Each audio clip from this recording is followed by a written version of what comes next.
Olá, bem-vindos ao meu canal. Hoje eu vou falar sobre uma cirurgia que está tendo bastante procura no site, então vamos fazer um vídeo aqui para esclarecer algumas dúvidas, que é a blefaroplastia.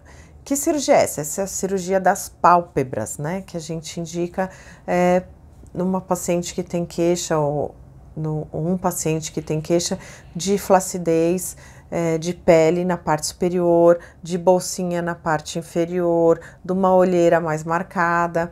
Então, essa cirurgia, ela pode corrigir algumas questões, algumas queixas dessa região, como eu exemplifiquei. Então, dependendo da queixa do paciente, a gente vai escolher onde a gente vai mexer, que técnica a gente vai usar, qual o objetivo do que a gente está fazendo. Então, o que é importante entender? Que não tem uma receita de bolo. A gente vai imaginar o que a gente vai fazer, que técnica a gente vai usar, de acordo com a queixa e a expectativa do paciente. É sempre assim. Então, por exemplo, antigamente, muitos cirurgiões, né, a gente aprendia que para tratar a bolsinha da pálpebra inferior, a melhor técnica era ressecar a bolsa. E aí, com o tempo, foi né, se aprendendo com a medicina assim, é uma ciência dinâmica, que a gente foi vendo que se a gente resseca muita bolsa, com o envelhecimento que todo indivíduo vai perder volume na face, essa gordura vai ficando atrófica de todas as pessoas. Quem tinha feito blefaroplastia no passado com ressecção de bolsa acabava ficando com o olho mais afundado, com o olho mais fundo, né? Então, essa técnica foi sendo substituída. É claro que em alguns casos a gente acaba tendo que ressecar se o paciente tem muita bolsa, mas o que mais se usa hoje em dia é a redistribuição de bolsa. Então, o que a gente faz? A gente descola a pálpebra, chega no rebordo orbitário, aí a gente solta o septo orbitário, que é uma membrana que está ligada ali no rebordo do osso e que segura essa bolsinha. E aí a gente solta e a gente reposiciona a bolsinha de gordura de modo que deixe mais plano possível, sem ressecá-la. Então, a gente sabe que dessa forma a gente não vai ter esse olho afundado ali quando a pessoa envelhecer, ficar lá com 70 anos e tal. Uma outra questão que a gente pode corrigir na blefaroplastia são aqueles pacientes que têm a borda da pálpebra um pouquinho afastada, isso já é uma pessoa mais idosa, né, que é um ectrópio, chama ectrópio senil. Então, a gente consegue dar um pontinho do tarso dessa região que é mais durinha da pálpebra, aqui no rebordo orbitário lateral, para dar sustentação nessa pálpebra inferior. Então, isso também é uma técnica que pode ser inserida dentro da blefaroplastia.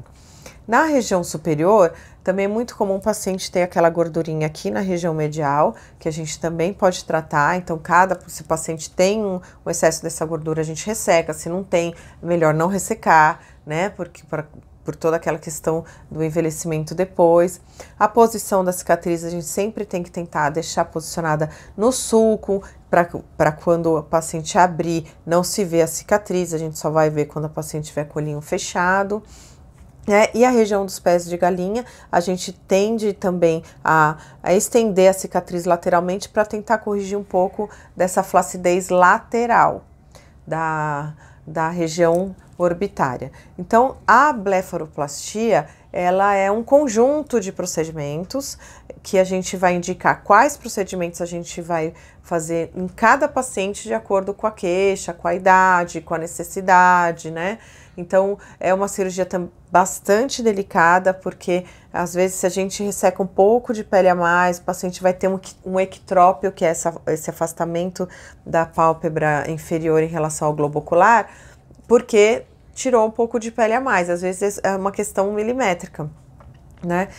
Vale ressaltar que esse ectrópio ele é comum no pós-operatório imediato, porque a pálpebra está inchada, então quando vai desinchando, o paciente vai tendo essa correção do ectrópio, quando houver, né? Se não houve um excesso de ressecção de pele, tá? Algumas questões que são comuns no pós-operatório desse tipo de cirurgia, o paciente pode evoluir com uma conjuntivite ali no pós-operatório imediato pela manipulação, às vezes cai sangue, às vezes não, né? Cai sangue no globo ocular do paciente durante a cirurgia, a gente usa um protetor, usa pomada, mas às vezes o paciente pode evoluir com uma conjuntivite ali no perioperatório imediato, edema de conjuntiva. Então, a parte da conjuntiva que recobre o globo ocular, ele pode ficar edemaciado e o paciente às vezes se queixa, fala assim, doutora, parece que tem uma lágrima que não cai.